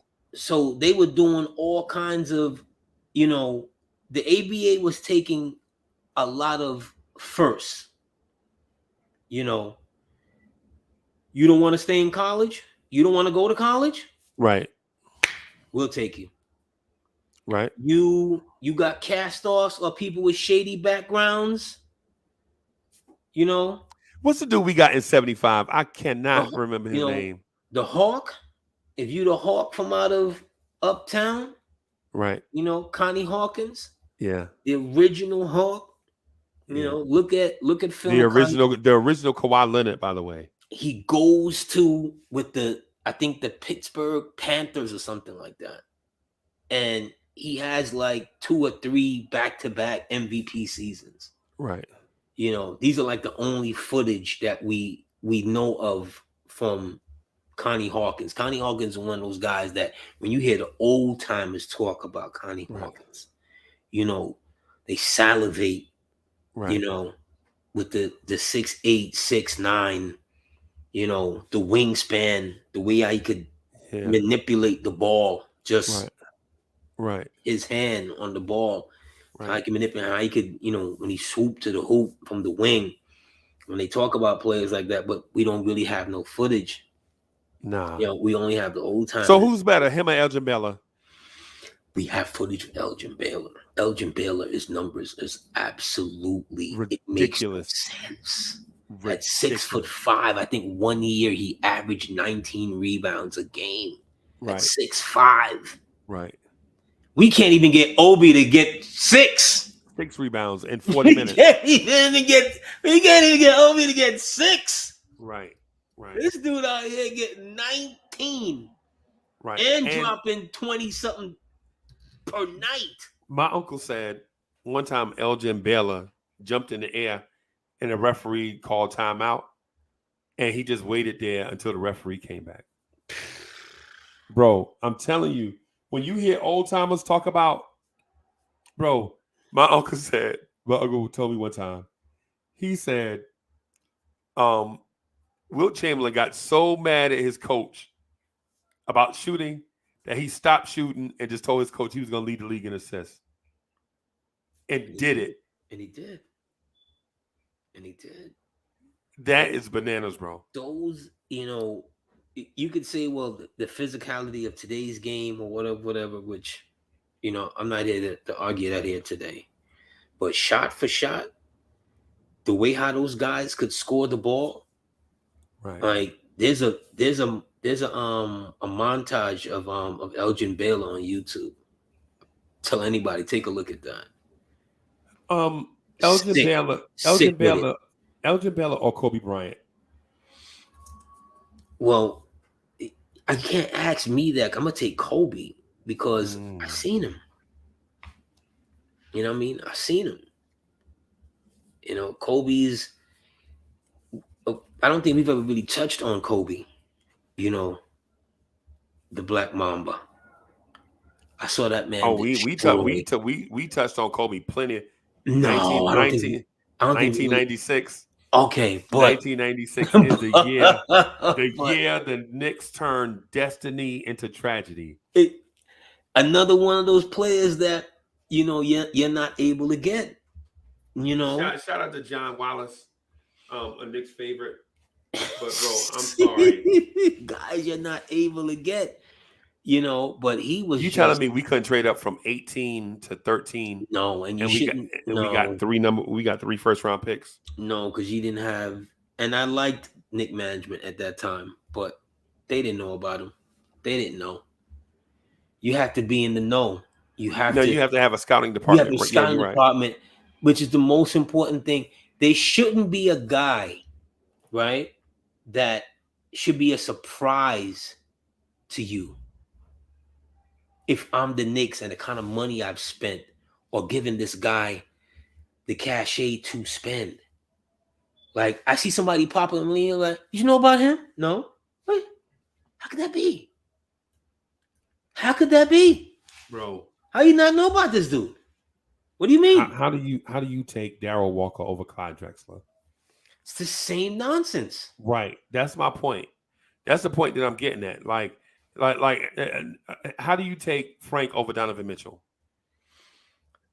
Because you had a senile person at the top of your executive staff that claimed that he was not going to draft a guy based on his athletic ability. He was going to draft someone based upon how they fit in the triangle.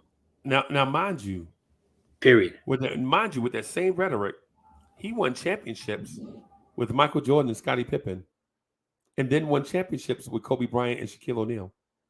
So how do you then adopt a different mindset when you are the boss? Because Freezy, he wasn't the guy. Because he was an idiot. He wasn't the guy that was making those maneuvers. He was the guy. He wasn't the dude that they sent out to get the groceries. He was just a chef. He was a great chef. He was a great chef. Not that he was just chef, but he, they didn't ask him to pay the bills and be bouncer and whatever. Nah, just be in the kitchen. Right. Remember that scene with the Sopranos? Right. When Tony told his man, he was like, yo, just stay in the kitchen and cook the food. Right. They don't want to hear your stories out there. Right. Stay in the kitchen and cook the food. Phil couldn't do that. Phil couldn't be out of the kitchen. The man fell asleep during a draft meeting. Then a draft workout. Is that not a fireable offense? I would think so. How are you out here falling asleep? I think falling asleep on the job is a fireable offense anywhere. But bro, at the draft, it happened to me. At the draft, bro, come on. It happened to me during an OSHA training way back when. It happens, bro. It happens sometimes. Sometimes you can't help it. Yeah, right? yeah. The trainer came up to me and was like, "Yo, I'm sitting next to my peoples, and I think she fell asleep too." Right. I mean, she had got me the job, and like the person might have called my name out. So she goes, "Anthony, you sleeping?" I went, "Huh?" No. Is it break time? That next day, they called me into the office. That next day, gave me my walking papers. Things happen, bro. Things happen. You know, I mean, what can you do? Things happen, bro. Yes, indeed. So, but the man falls asleep. Who's at the top of the food chain for you? Right, bro. You know, you didn't know that Donovan was this good. Yeah. Dwayne Wade had been saying it leading up to draft day, bro. I'm not even gonna go back there. You know, Dwayne Wade had been saying it over and over and over again, leading up to draft day. He was like, "Yo, you got to get this kid. You got to get this kid." Right? You run out and you give Baker 2-year guaranteed deal. 2 years. Ron Baker guaranteed you give on the Ron spot, cash money. Burgundy Baker cash money. A 2-year guaranteed contract. Thank you, Steve Mills. Off of a subpar rookie season. Thank you, Steve Mills. Remember Ron Baker? Remember opening night against OKC? I remember Ron Baker. How Uncle Ray treated him that night. Do I remember Ron Baker? Uncle Ray was in shape. Uncle Ray came out and bust his ass. Yes. Do I remember Ron? They're Baker? Always doing, and most of it has been under the stewardship of young Dolan, who's now older Dolan. Which is, and that's not really fair, man. But we're back here. We're back here again. Oh man. Is that really fair though? He's been the owner throughout most of the Knicks' downfall or bad times. He's been the owner. Right. He doesn't know prosperity. He's had 2 playoffs, or no, 4 playoff seasons. 5 playoff seasons in, we're talking 25 years, 27 years, something like that. Just like the Mets. That's not good return on your investment. It's not. It's not. So he's been the common denominator. I'm frustrated by this because I think he's a good owner. And I think he's a good owner, man. Define good. Define good. The checks don't bounce. Okay. End the story. Right. The checks don't bounce. If it's about a money thing, okay. The checks don't bounce. There's less drama now than there's ever been. I mean, and when I say less, I mean there used to be daily stories about the Knicks. Okay. Daily stories about the Knicks. But all right, fine. I'll give you that.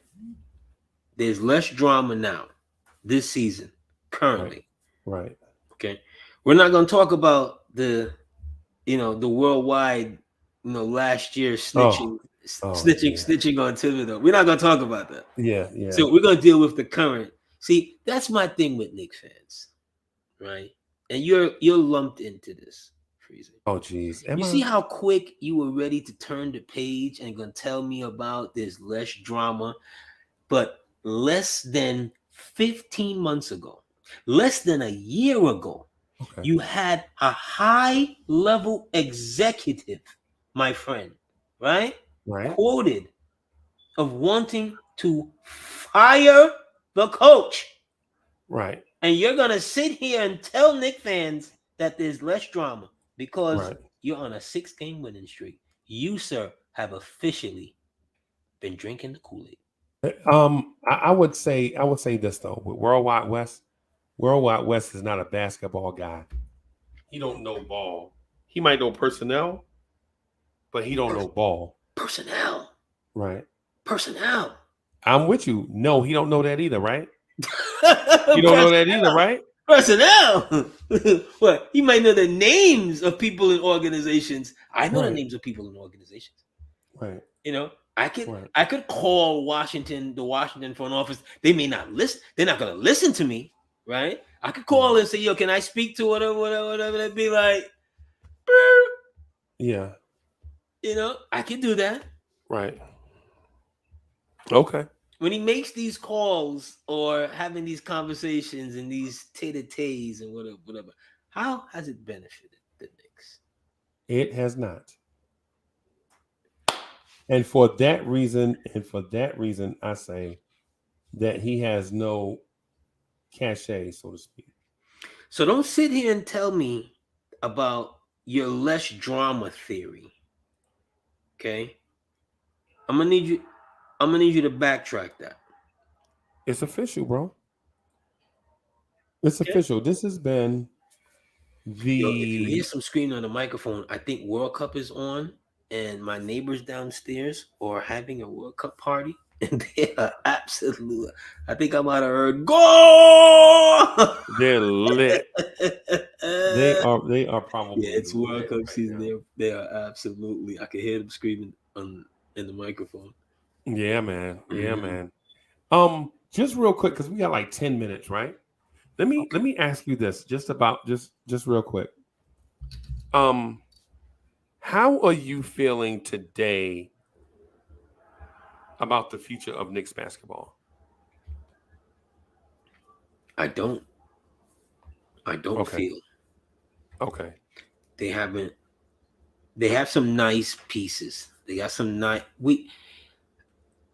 I don't want to sit here and talk about, I was early on the Grimes and da da da da da da. I don't do all of that.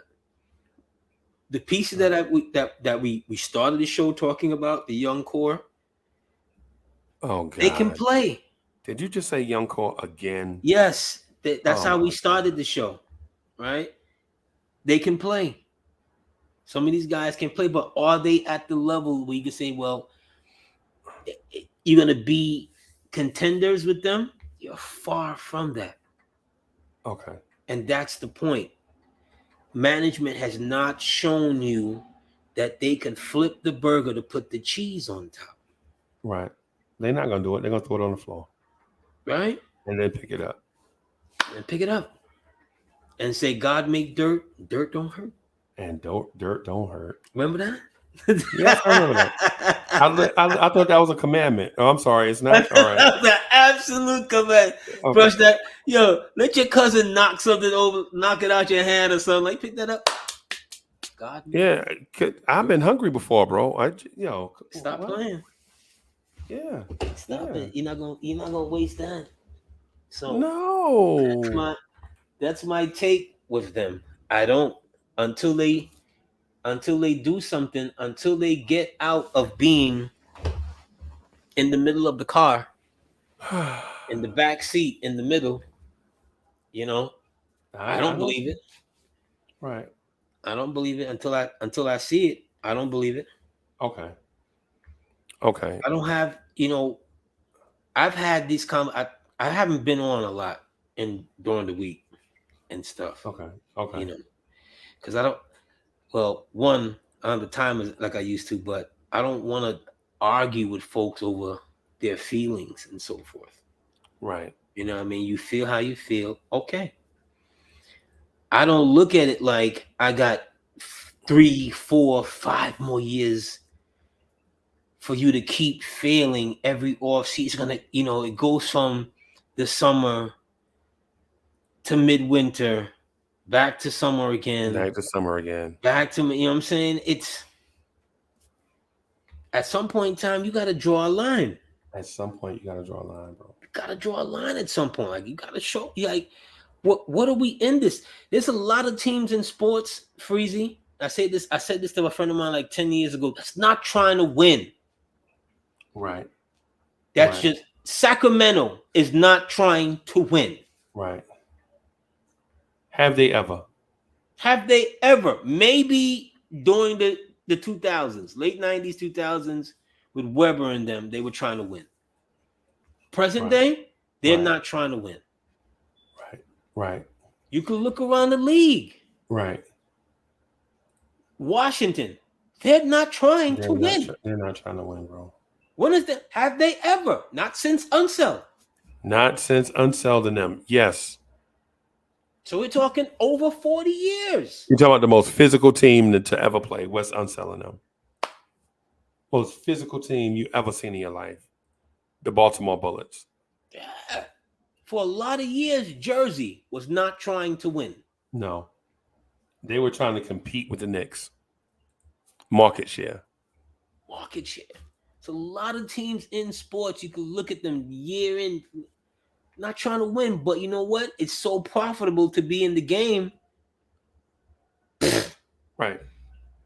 Right. Who cares about a nagging fan base? Right. You don't got a New York Knicks fan base everywhere throughout the country. No, you don't. That's on it like that. No, you don't, bro. I mean, come on. Don't. What are we doing? So, you know what I'm saying?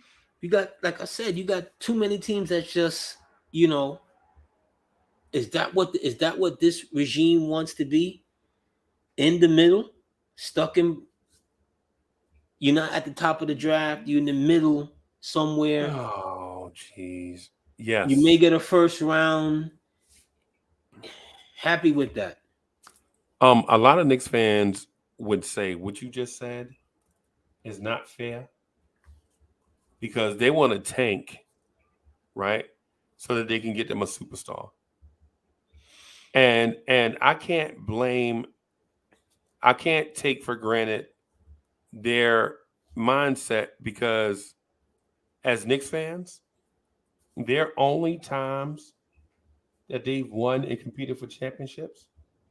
They bottomed out first and then got a franchise player that took them to what they might think is the promised land. And that's where me and Knicks management, when it comes to team building, we sever, we differ. Right? Okay. Because Freezy, yes, sir. You could say whatever you want about their 4th seed position a couple of years ago. Okay. But for me, there was only 2 ways to handle it. I get to the 4th seed, I get to the playoffs, Freezy. Okay. My next season coming out, I'm taking chances. I'm going to take some serious swings at it because I'm looking around me and I'm like, okay, maybe Atlanta got to the Eastern Conference Finals. Yeah. Why can't I take some of these swings to get there? Okay? Right. If the swings are not there, if the pieces, like you could say that off season, argue it, they weren't gonna get Ball, they weren't gonna get this one, that whatever. Yeah. Whatever, okay. The pieces are not there, then I'm gonna come back with the same. Run it back. I'm gonna run it back. Run it back. I'm gonna give them a bump. Right. But y'all are not going to affect my long-term capabilities. Okay. I'm gonna be grateful. I'm gonna give y'all a bump. Okay. Burks, you were making 6. I'm gonna give you the 10. It's a hell of a Christmas gift. Ooh. Right? Noel, you were making 6. I'm gonna give you the 10. Hell of a Christmas gift. Okay. Rose, you were making 10. I'm gonna give you the 15. Okay. No problem. 1 fucking year. Right. There's no way you get past 1 year, Freezy. I know. And that's the problem with Nick Matt. That's where they went wrong. Okay. If there was nothing to swing for, why would you sign Kemba Walker? Why? He looked good last night too, by the way. Your own doctors have to tell you there ain't nothing there. Right. In that knee. Right. Your own doctors have to tell you. And if your doctors passed him in a physical, fire them. Fire him. Right. You sign the Frenchman who is now riding the pine. Riding the pine. Right. For $80 million. Yeah, basically.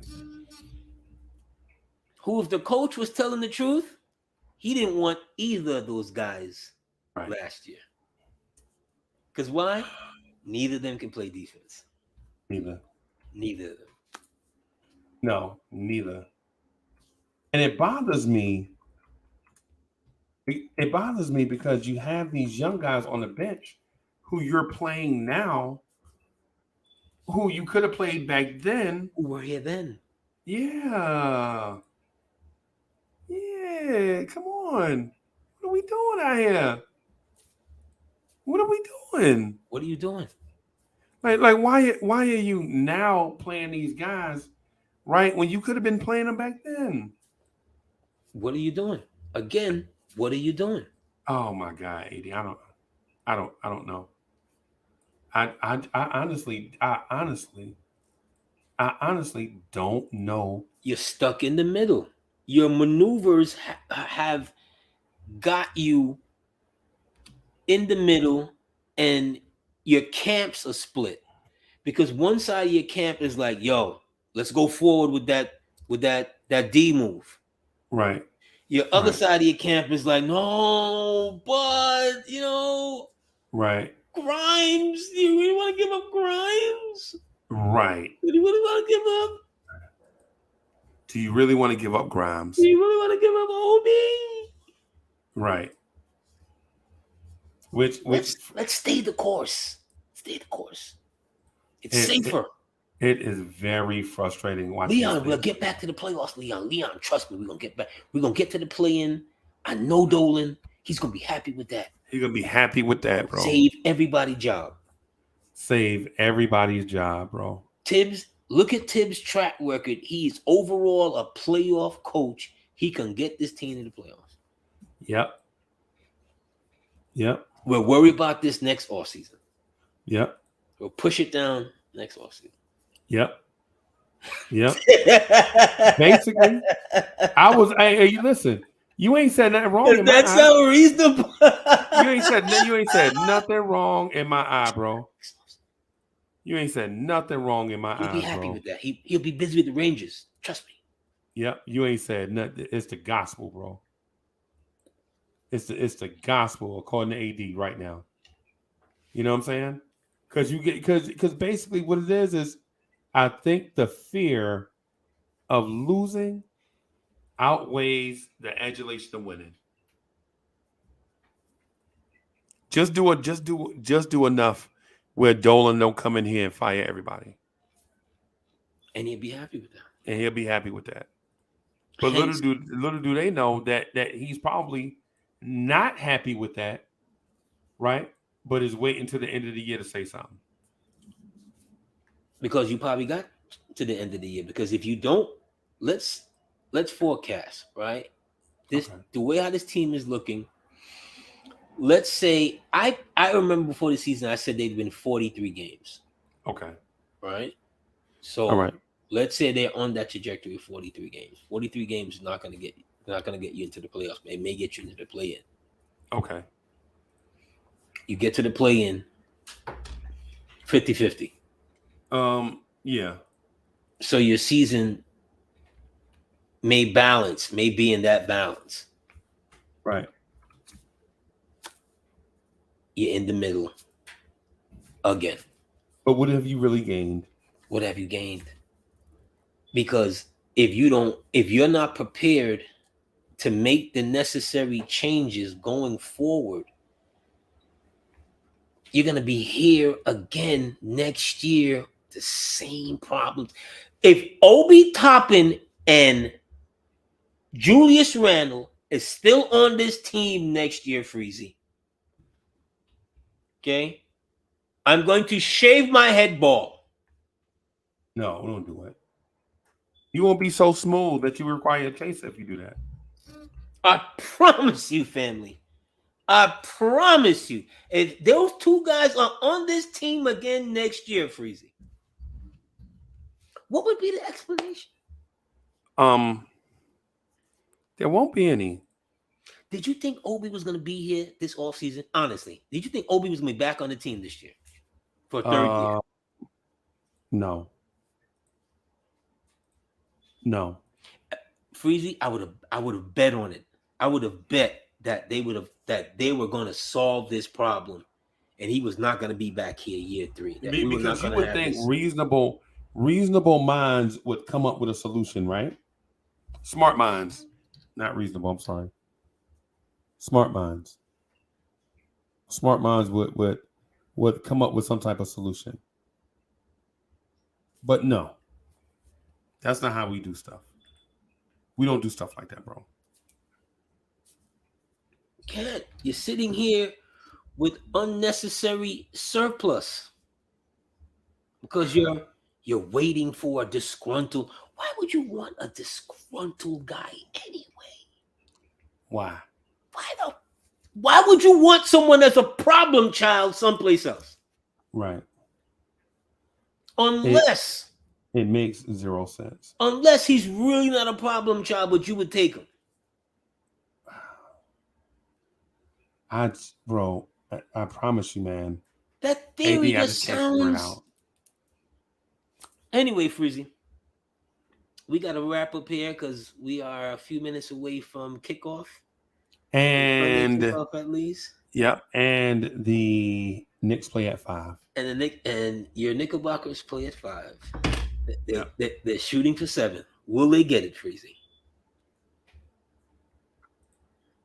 That's a long pause. I'm gonna say this as a Knicks fan. I'm gonna say this as a Knicks fan. The Knicks might not lose again in 2023. Wow is right. Big. Wow is right. That's big talk, right? We will end on that note. Ladies and gentlemen, thank you very much again for joining Uncle Freezy and myself.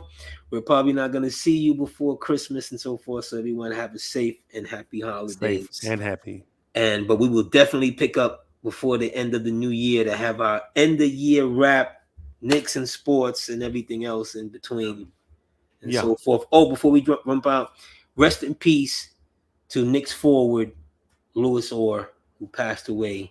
Once a Knick, always a Knick. Always a Knick. Absolutely. Yeah, man. Look for me in the whirlwind, Freezy. All right, y'all. Salute.